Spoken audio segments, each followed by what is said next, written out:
কে TV বাসন্তীর পক্ষ থেকে আপনাদের স্বাগতম। আজকের শীর্ষক আলোচনা হোমিওপ্যাথি ঔষধ অ্যাসেটিক অ্যাসিড।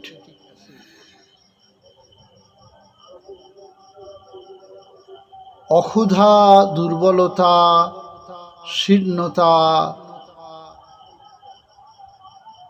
রক্তহীনতা, সারা শরীর ফ্যাকাশে হয়ে যায়, অত্যন্ত পিপাসা, কেবলমাত্র জ্বরে পিপাসা থাকে না, চোখের চারিদিকে কালি পড়ে, চামড়া ঢলঢল করে, নাড়িতে ঘা হয়, তলপেট ঝুলে পড়ে, বাম চোয়ালের শেষ ভাগে ব্যথা হয়।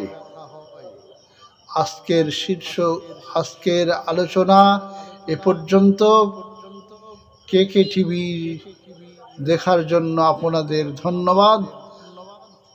দেখতে থাকুন, ভালো থাকুন, সুস্থ থাকুন।